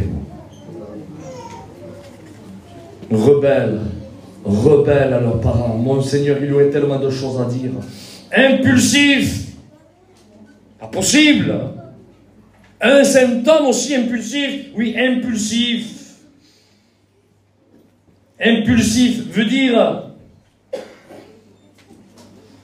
tomber en avant, la tête à la première. Tomber, c'est marqué comme ça, hein, dans le texte. Tomber par un mauvais esprit. Impulsif. Mais laisse-moi parler, mon frère. Je vais t'expliquer. Mais attends. Eh bien, écoute, ça sert à rien. On ne peut même pas parler. Ça sert à rien. Tout ça, ce sont des symptômes. Des symptômes, frères et sœurs, que dans le sein du ventre du monde, amen, l'Église, elle est sur le point de quitter le ventre du monde et de partir à la rencontre du Seigneur. J'aimerais ce soir, je voulais dire 3 ou 4 mots pour en venir là, mon Jésus, j'ai pas pu, le temps me manque. Mais j'aimerais vous donner cette opportunité à toi qui ne connais pas le Seigneur, toi qui as rétrogradé, toi peut-être qui a tourné les épaules à Dieu, toi peut-être que le diable t'a fait du mal, ou peut-être t'a endoctriné. J'aimerais te dire que tu n'es pas le seul. Je l'ai marqué là. J'aimerais au moins lire la première page. Et je termine avec ça. Amen. Je t'ai dit, j'ai survolé, j'ai pas tout dit, j'ai dit quelques notes comme ça, à la volage, comme ça, je vous le jure devant Dieu que c'est vrai, à la volage, parce que je veux pas prendre trop de temps, j'ai pris 5-6 heures. Mais seulement vous dire ceci, je terminerai avec ça. Si ça peut vous soulager un peu, parce que le diable est en train de mettre le doigt à la plaie là. Regarde comment tu es. Regarde ton foyer, comment il est. Tu t'es vu dans la prédication. Regarde. C'est pas pour toi, c'est fini, quel lâche. J'aimerais t'encourager ce soir. Amen, ouvrir une porte. Comme il y a dans tous les locaux, il y a une porte d'entrée, une porte de secours. La porte de secours, on l'ouvre jamais. Mais c'est au cas où, s'il y aurait un problème, il faut l'ouvrir. Il y en a une, est-ce que vous comprenez ça? Et il y aurait des personnes qui sembleraient que dans leur prédication, il n'y a pas de porte de secours. Mais laissez-moi vous dire, quand moi je lis ma Bible, mon Dieu, notre Dieu, nous avons le Dieu de la deuxième chance. Écoutez ce que je dis. Et de la troisième. Amen. Merci pour ton amen. Et du quatrième. Ça veut dire, amen, que je ne peux pas mettre une limite, amen. Amen. Dans la dispensation de la grâce. Tant qu'il y a un cœur qui se repent. Mais sincèrement, hein. Moi je ne parle pas de ça là. Hein. Je suis ici là, les deux mains. Je lève le pied si vous voulez. Non, je ne parle pas de ça. Hein. Parce que des mains levées, il y en a beaucoup. C'est pas des mains que Dieu veut. Dieu cherche des cœurs repentants. C'est pas pareil. Hein. Et si ça peut vous soulager, oui, mais moi, Isaac, moi, tu comprends, ça a été terrible pour moi. J'ai été ballotté. Certains connaissent un petit peu par quelle vague dévastatrice j'ai été un petit peu heurté. Je ne vais pas tout déballer ce soir parce que l'occasion n'est pas donnée. Mais croyez-moi, le diable n'a pas voulu me faire de cadeau. Moi aussi, pendant 2 ou 3 ans, je vous le jure devant le ciel, que quand je vous dis j'ai morflé, j'ai vraiment morflé. Mais le Seigneur, amen, n'a pas permis, frères et sœurs, amen, que cette maison tombe. Amen, amen.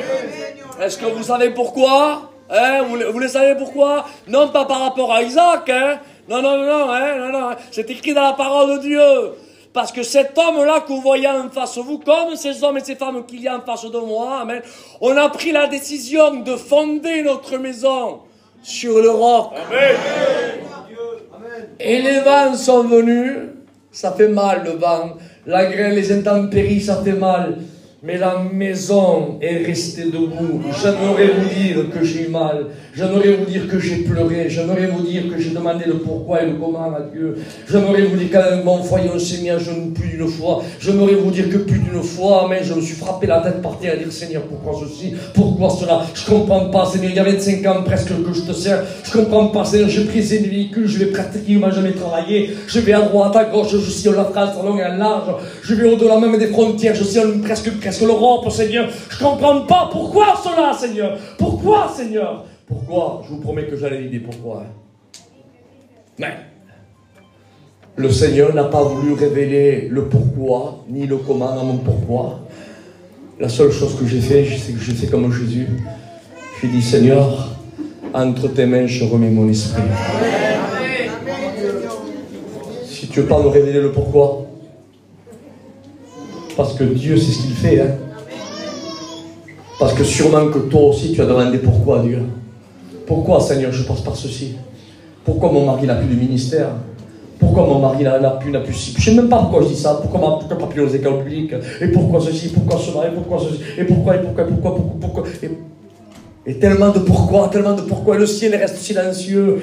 Mais Christ, amen, nous donne l'exemple des exemples, lui. Il dit à la croix, il dit 2 points, hein. Il dit, mon Dieu! Il s'adresse à la personne, à la nature de Dieu. Mon Dieu! Pourquoi m'as-tu abandonné?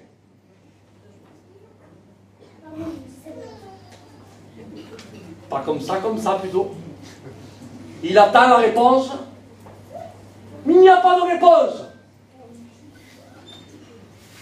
Comme il n'y a pas de réponse, il s'adresse à Dieu.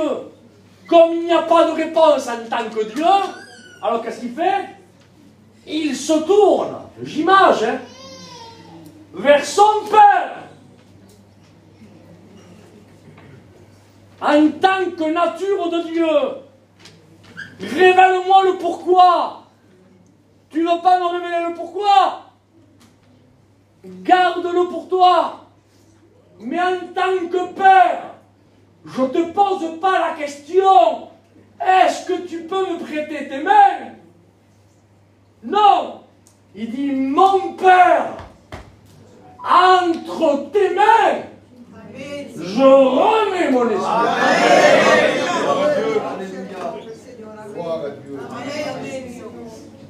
Prenez-le au nom de Jésus, ce que je t'appelle. Amen. Amen. Ça veut dire que grosso modo, c'est ce que Isaac un peu a fait. Je me suis tourné vers Dieu. Seigneur, oh mon Dieu, pourquoi? Pourquoi? Et pourquoi? Et pourquoi? Et pourquoi? Il me dit, abandonne, c'est fini. Abandonne, c'est fini. Pourquoi, Seigneur? Et pourquoi? Et pourquoi? Alors je me suis rappelé de la parole de Dieu. Et Jimmy un jour s'il avait dit, si en tant que Dieu, il se réserve le droit, lui, de ne pas me révéler le pourquoi, c'est bien lui qui gouverne ma vie, non? Amen. Il a bien le droit de me dire le pourquoi. Il a bien le droit de me dire je ne veux pas te le dire. Est-ce qu'il a le droit? Amen. Alors s'il n'a pas voulu me révéler le pourquoi en tant que Dieu, je vous le promets, devant Dieu que c'est vrai. Il ne m'a pas refusé ses mains en tant que Père. Pour me consoler. Amen. Et moi, j'aimerais te dire ce soir, tous les pourquoi que tu te poses, Alléluia. Si tu n'as pas de réponse, et si le ciel reste muet, ça appartient à Dieu, ça. Ne dis pas, Seigneur, donne-moi le pourquoi. Ça, laisse Dieu. Laisse, comme dit Caleb, laisse Dieu être Dieu. Mais n'oublie pas que Jésus, non seulement il est Dieu, mais Jésus a dit, quand vous prierez, vous direz notre Père.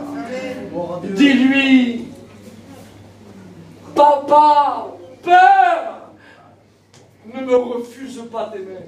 Je veux, j'exige tes mains. Voilà la prière, excusez-moi. J'exige tes mains. Je veux tes mains qui me prennent. Même que tu ne me révèles pas le pourquoi, c'est pas grave ça. Je l'encaisse. Mais je veux que tu me consoles avec moi. Et Dieu ne te refusera pas ses mains. Avec ses mains, il te les posera. Il te prendra dans ses bras. Et tu m'écoutes ce que je te dis? Il te prendra entre ses bras. Et si ça peut te consoler un petit peu, je m'aurais te dire que tu n'es pas le premier qui a fauté. Ah bon? Mais tu vas dévoiler des noms de la mission? Non, je ne dévoile pas des noms de la mission, moi. Je vais vous dévoiler des noms bibliques. Ah, pareil, hein? Excusez-moi, les frères et sœurs, hein? Moi, vous, les frères me connaissent, je suis mission à 100%, à 200%, à 3000%. On plante un chapitre espagnol là-bas. Enfin bref, vous le savez bien. Enfin bref, ceux qui me connaissent plutôt. Mais ma mission, c'est ma mission. Mais je vais vous parler d'hommes qui sont tirés de la Bible.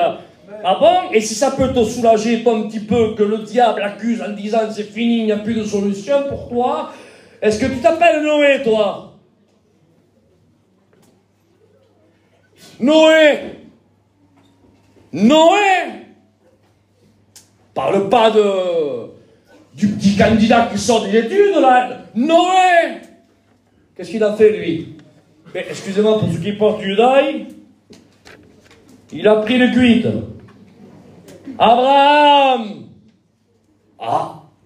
là tu mets la barotte, Isaac. Le père de la foi, oui, qu'est-ce qu'il a fait lui? Bibliquement parlant, il a menti. C'était sa demi-sœur. C'était un demi-mensonge. C'était un mensonge. Parce que dans la bouteille, là, parce que l'addition gitane et l'addition de Dieu, c'est pas pareil. Hein. Dans l'addition gitane, là, sur 100% d'eau, vous enlevez 10% d'eau et vous mettez 10% de vin. Pour nous, ça restera, il y a 90% d'eau, 10% de vin, c'est de l'eau, quoi. Vous n'avez même pas le vin, c'est de l'eau. Et si on pose la question à Dieu, voyons, l'eau n'est plus pure, c'est du vin. Mais non, il n'y a que 10%. Vous mettez, allez, je vais le dire d'une autre façon, vous mettez 99% de vérité et 1% de mensonge. Ça ne se voit pas. 1% de mensonge sur 90% de vérité. Ça se voit? Pour nous, c'est la vérité, hein. Mais Dieu la regarde et dit, voyons, 1% de mensonge, 90% de vérité. C'est un mensonge. Vous voyez la vision de Dieu? Donc Abraham a menti, je fais vite. Jacob a triché, Moïse s'est énervé, David a commis l'irréparable, le meurtre, l'adultère, pardon. Samson a touché, amen, a rompu, amen, le sacrement, amen, de le vœu de Naziréa. Il a touché ce qu'il ne devait pas toucher, il a joué avec le péché. Jonas a enseigné en colère contre Dieu parce qu'il a pardonné Ninive. Manassé, lui, a rebâti les idoles que son père Ézéchias avait relevées. Pierre a renié Jésus 3 fois. Paul était découragé et Adam et Ève se sont détournés de Dieu. Mais laissez-moi vous dire que pour tous les personnages que je vous ai cités là, tous, leur Dieu. Ah, permettez-moi, les là, je vais aller. Leur Dieu, il est là aussi. Et c'est le même que le tien. Et s'il a été capable même de pardonner ces hommes-là, il veut aussi te pardonner. On ferme nos yeux et on prie le Seigneur. À Dieu soit la gloire. Te remercions, Seigneur, pour ta parole qui a été annoncée. Merci, Jésus. Que ton nom soit loué. À ton nom soit la gloire. Amen. Je me rappelle d'un frère qui prie le Seigneur. Et je lui laisse la place. Tu viens sonner, prie le Seigneur. Que Dieu vous bénisse. Excusez-moi, mes frères et sœurs, si j'ai pris trop de temps. Je vous prie de m'excuser.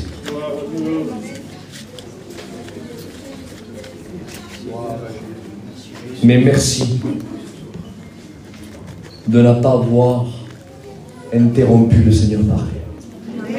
Que Dieu vous bénisse.